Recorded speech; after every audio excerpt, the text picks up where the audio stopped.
Welcome mister Vasudev. మీ వాడికి just తల మీద దెబ్బ తగిలిందంతే, ప్రాణానికి ప్రమాదం లేదు. తన స్టామినా తెలుసుకోకుండా హీరోలా బిల్డప్ ఇచ్చాడు. మరి నేను స్ట్రాంగ్ విలన్ అని నిరూపించుకోవాలి కదా, అందుకే రక్తం వచ్చేలా కొట్టాను. మీరు రిలాక్స్, ఏమీ ప్రాబ్లం లేదు. కూర్చోండి వాసుదేవ్ గారు.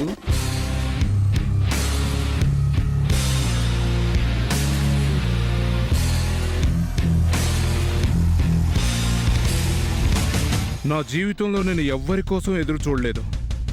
ఫస్ట్ టైం మీకోసం ఎదురు చూడాల్సి వచ్చింది. ఆ పరిస్థితి మీరే నాకు కల్పించారు. అయినా నో ప్రాబ్లం.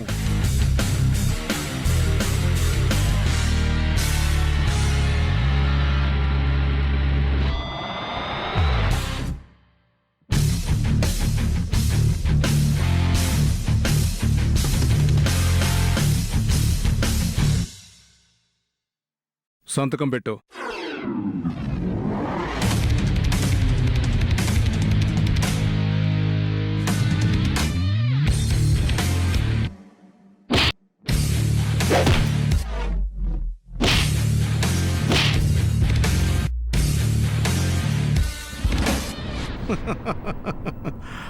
ఒక్క సంతకం కోసం కావలసిన వాళ్ళ ప్రాణాలు తీసేస్తారా? నువ్వు అలా చేయవని నాకు తెలుసు. సంతకం పెట్టు.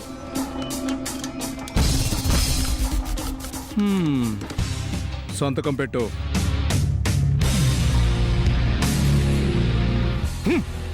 నీకే చెప్పేది, సంతకం పెట్టు. కొట్టండి రావాణ్ణి.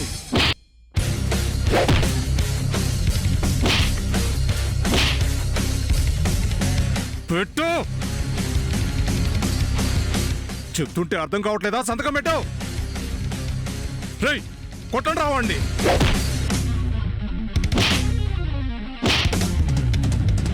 సంతకం పెట్టు. సంతకం పెట్టు. పెట్టు సంతకం.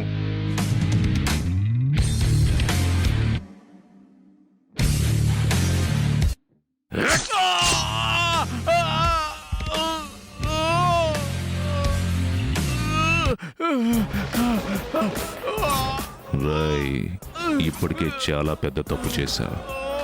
ఇక ఆపే. నా గురించి అంతా తెలుసుకున్నా అని చెప్పా, కానీ నువ్వేమీ తెలుసుకోలేదని అర్థం అవుతోంది. నిజంగా తెలుసుకుని ఉంటే ఎంత సాహసం చేసుండేవాడి కాదు.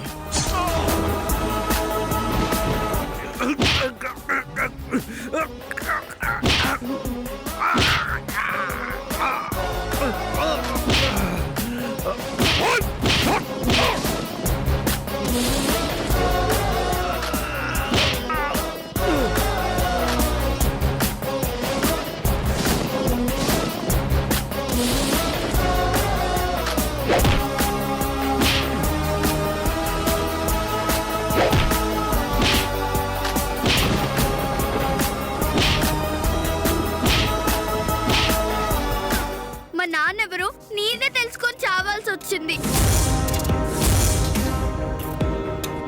నాన్నని ఇలా చూపించకుండా అసలు చూపించకుండా ఉంటే బాగుండేది. అను, ఏంటా మాటలు? అవునమ్మా, నాన్న నన్ను చూసి సంతోషపడే లోపే నువ్వు అక్కడి నుంచి తీసుకొచ్చేసావు. నువ్వు చాలా తప్పు చేస్తున్నావమ్మా. నాన్నని ఇంకా ఇంకా బాధ పెడుతున్నావమ్మా. ఏది మంచో ఏది చెడో నాకు తెలుసు. నువ్వు మాట్లాడుకో. చూసావా తాతయ్య, అమ్మ ఎలా మాట్లాడుతుందో? నాన్నకు నన్ను పరిచయం చేస్తానని చెప్పింది, కానీ నన్ను చూసి సంతోషపడే లోపే నన్ను లాక్కుని వచ్చేసింది. పాపం నాన్న చాలా బాధపడి ఉంటారు. అను, అమ్మ అసలు చూపించకూడదు అనుకుంది, కానీ పోనీలే పాపమ్మని చూపించింది. అసలు అతన్ని కలవాల్సిన అవసరం మనకేంటి? నువ్వు అమ్మ నానొద్దు. నువ్వు మాట్లాడొద్దన్నయ్య. ఏ కొడుకైనా నాన్నని కలుస్తారు అంటే సంతోషిస్తారు, కానీ నువ్వు దూరం చేసుకోవాలని చూస్తున్నావు. నీకు మాట్లాడే అర్హత లేదు. అను, ఏంటి చాలా పెద్ద మాటలు మాట్లాడుతున్నావు? ఇన్ని రోజులు నాన్నని చూపించు అన్నావు, ఇప్పుడు చూసాక ధైర్యం వచ్చిందా?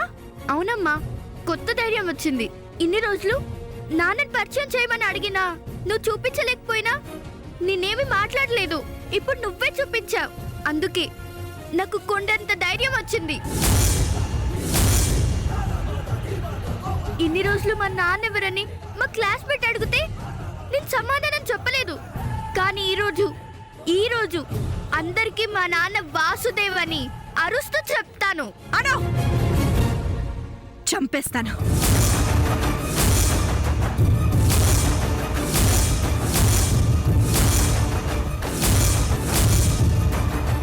మీ నాన్నని చూడటం వరకే, అది అయిపోయింది. మీ నాన్న నువ్వు కలిసినా మాట్లాడినా చంపేస్తాను. అమ్మా మీనాక్షి, నువ్వు కూడా ఏంటమ్మా చిన్నపిల్లలా గొడవ పడతావు? అమ్మా నువ్వు లోపలికెళ్ళు.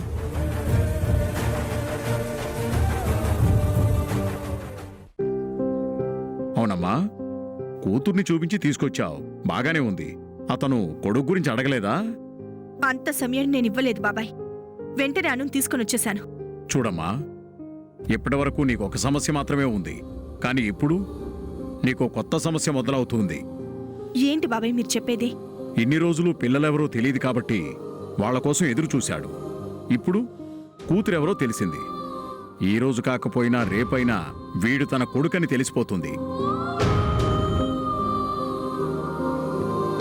అప్పుడు వీళ్ళని రోజూ చూడాలనిపిస్తుంది, ప్రతిక్షణం మాట్లాడాలనిపిస్తుంది.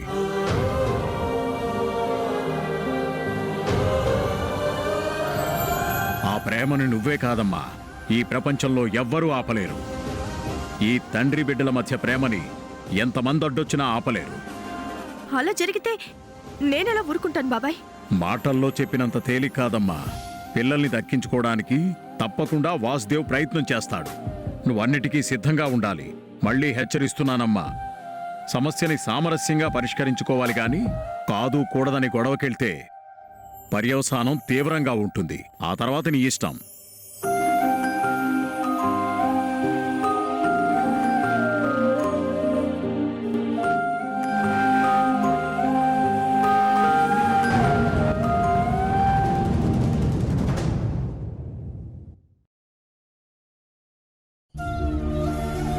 రవి, సార్, ఎలా ఉంది రవి? నాకేం పర్వాలేదు సార్, బానే ఉంది. చిన్న దెబ్బే కదా, తగ్గిపోతుంది. సరే రవి, నువ్వు రెస్ట్ తీసుకో. సార్,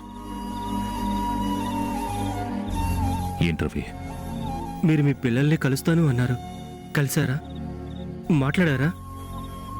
చెప్పండి సార్, వాళ్ళు ఎలా ఉన్నారు? దాని గురించి వదిలే రవి, నువ్వు రెస్ట్ తీసుకో.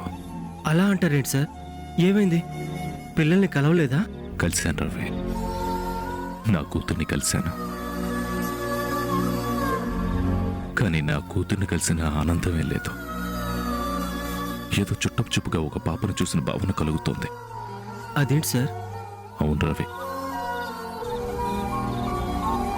తను నా కూతురని తెలిసి ఆప్యాయంగా నా గుండెలకు హత్తుకునే లోపే నా భార్య నా కూతుర్ని నా నుంచి దూరం చేసి వెళ్ళిపోయింది. అసలు మీనాక్షి నా మీద ఎందుకంత కక్ష కట్టిందో అర్థం కావడం లేదు. నేనేం పాపం చేశాను? ఎందుకు తను నా పట్ల ఇలా ప్రవర్తిస్తోంది? అవన్నీ సర్దుకుంటాయిలేండి సార్. ఇంతకీ పాప ఎలా ఉంది? మీ పోలిక, మీనాక్షి గారి పోలిక?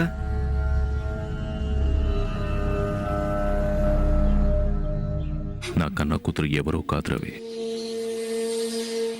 అను,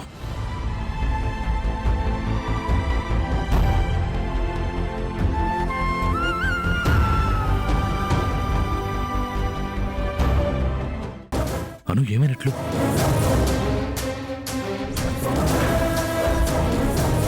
అను ఎక్కడికి వెళ్ళలేదు. ఆయన దగ్గరే ఉంచుకొని నాటకాలు ఆడుతున్నారు. అనుని నా నుండి దూరం చేయడానికి ఏదో ప్లాన్ చేస్తున్నారు. అను ఎక్కడా? నిజంగానే పాప ఇంటికి రాలేదా? అను నా దగ్గరికి రాకపోతే మర్యాదగా ఉండదు.